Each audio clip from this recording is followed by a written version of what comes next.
Baik, bismillahirrahmanirrahim. Assalamualaikum warahmatullahi wabarakatuh. Perkenalkan, nama saya Melni dengan NIM 20230501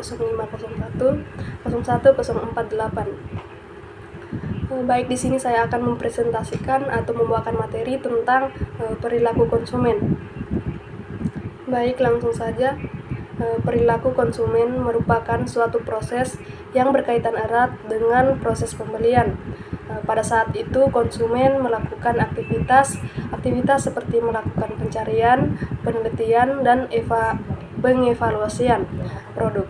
Perilaku konsumen merupakan hal-hal yang mendasari konsumen untuk membuat keputusan pembelian. Definisi perilaku konsumen menurut para ahli.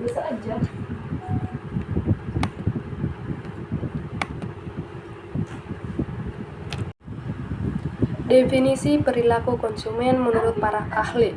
Yang pertama, menurut Engel, Blackwell, dan Minier, yang dimana perilaku konsumen adalah tindakan-tindakan produk dan jasa, termasuk di dalamnya adalah proses keputusan yang mengawali serta mengikuti tindakan pembelian tersebut. Tindakan tersebut terlibat secara langsung dalam proses memperoleh, mengkonsumsi, bahkan membuang atau tidak jadi menggunakan suatu produk atau jasa tersebut. Kemudian yang kedua, menurut The American Marketing Association, yang dimana perilaku konsumen adalah proses membagi interaksi dinamis dari pengaruh dan kesadaran, perilaku dan lingkungan di mana seseorang melakukan pertukaran aspek kehidupannya. Yang ketiga, menurut Mowen, yang dimana perilaku konsumen merupakan aktivitas ketika seorang mendapatkan, mengkonsumsi, atau membuang barang atau jasa pada saat proses pembelian.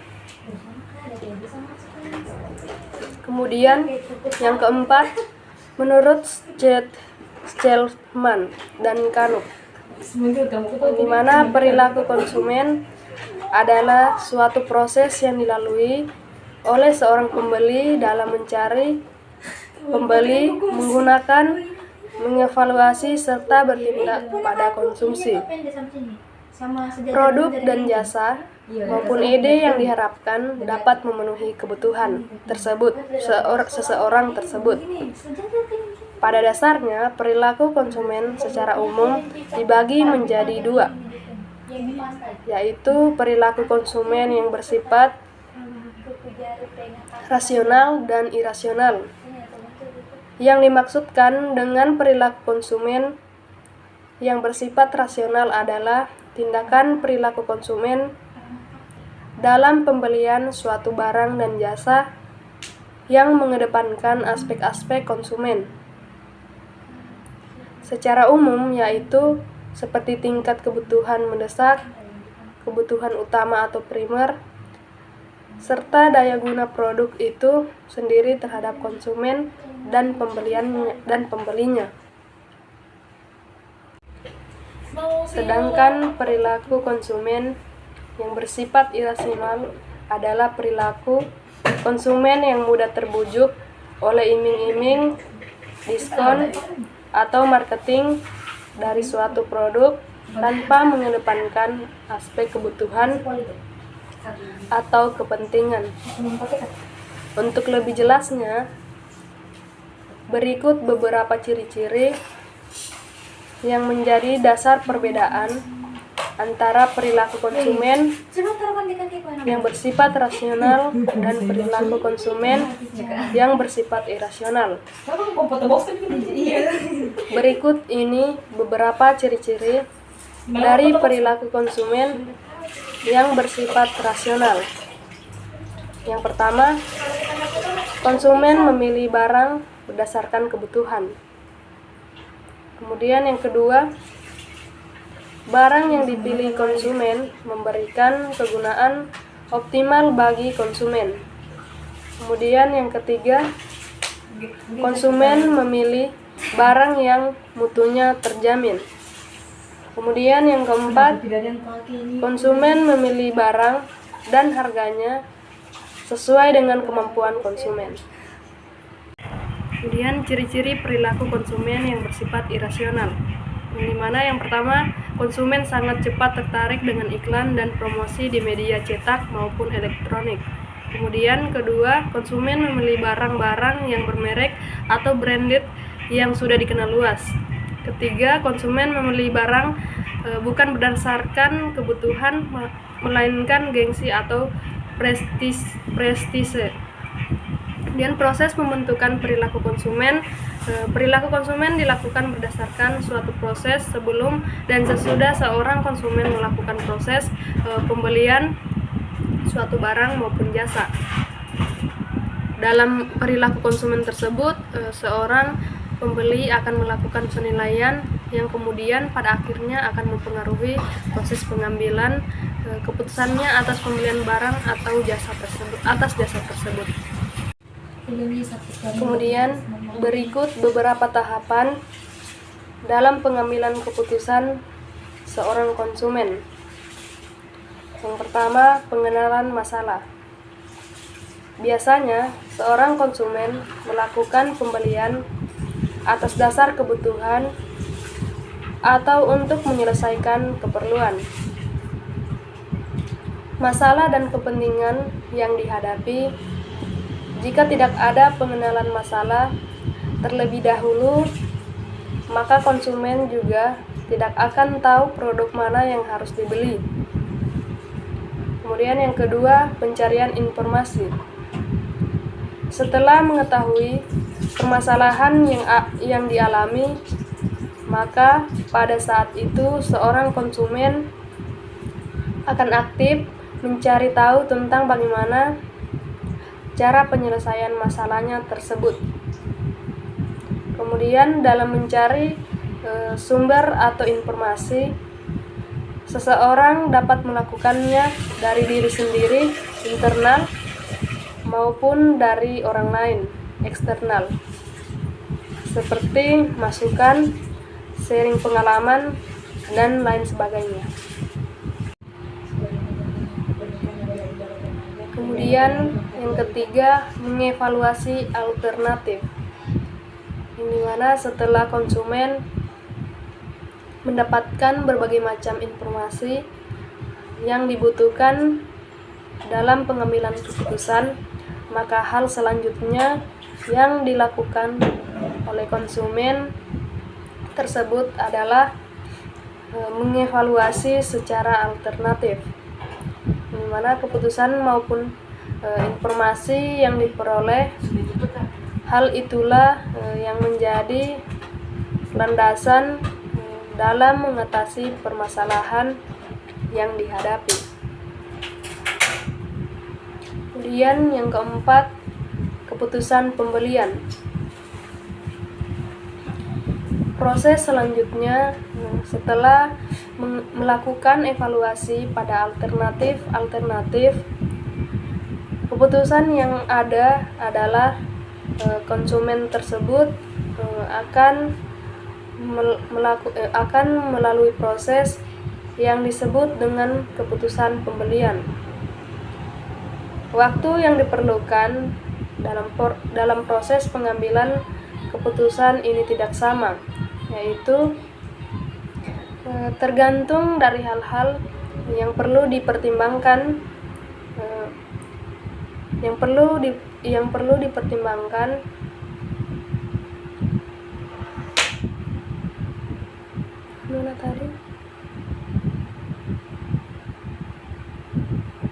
dalam proses pembelian atau pengambilan keputusan tersebut. Pendekatan untuk mengenali perilaku konsumen. Pendekatan tersebut adalah sebagai berikut. Kemudian yang kelima, pendekatan interpretif. Pendekatan ini adalah pendekatan yang membahas secara mendalam hal-hal mendasar mengenai perilaku konsumen. Dalam pendekatan ini menggunakan teknik observasi, langsung, yaitu menggunakan teknik wawancara yang dilakukan secara mendalam dan menyeluruh. Selain wawancara, pendekatan ini juga mengutamakan focus group discussion, di mana semua hal tersebut itu dilakukan untuk mendapatkan kesimpulan mengenai makna suatu produk atau jasa bagi konsumen serta perasaan yang dialami konsumen ketika membeli kemudian menggunakan produk maupun jasa tersebut. Kemudian yang 6, pendekatan tradisional yang didasari pada teori dan metode dari ilmu psikologi. Kognitif, sosial dan behavioral serta ilmu sosiologi. Pendekatan ini menggunakan studi lapangan berupa eksperimen yang didukung dengan survei dan tujuan untuk menguji hipotesis. Penelitian yang berkaitan dengan teori, kemudian dicari sebuah pemahaman mengenai suatu proses, mengenal proses seorang konsumen menganalisis beberapa informasi, membuat keputusan, dan pengaruh lingkungan sosial terhadap perilaku konsumen tersebut. Kemudian tujuan utama dari pendekatan ini adalah untuk mengembangkan teori dan metode yang relatif, yang mana akan digunakan untuk menjelaskan perilaku konsumen serta pembuatan keputusan konsumen.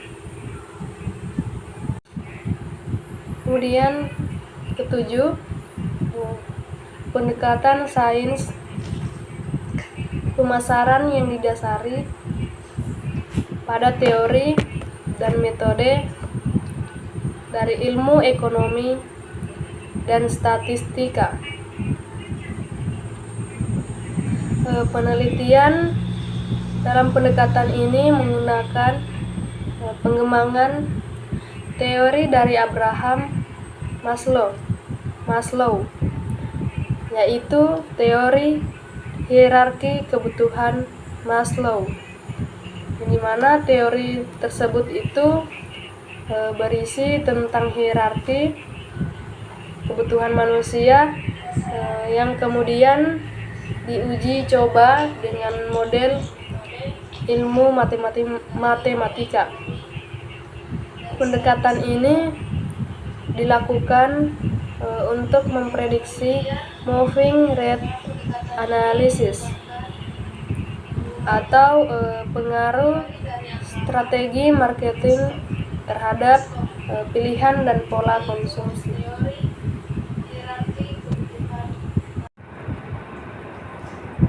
Kemudian tujuan pembahasan perilaku konsumen adalah untuk memahami bagaimana konsumen membuat keputusan pembelian, termasuk faktor-faktor yang mempengaruhinya. Hal ini penting bagi pemasar untuk mengembangkan strategi yang efektif seperti segmentasi pasar, penentuan harga, dan promosi yang tepat sasaran. Kemudian tujuan utama dari perilaku konsumen yaitu yang pertama untuk memahami kebutuhan dan keinginan konsumen, kemudian mengidentifikasi faktor-faktor yang mempengaruhi keputusan pembelian, kemudian menganalisis proses pengambilan keputusan konsumen, terus mengembangkan strategi pemasaran yang efektif, kemudian meningkatkan kepuasan dan loyalitas konsumen, dan juga meramaikan tren pasar, kemudian meningkatkan daya saing, membantu dalam pengambilan keputusan bisnis. Mungkin itu saja yang dapat saya sampaikan. Assalamualaikum warahmatullahi wabarakatuh.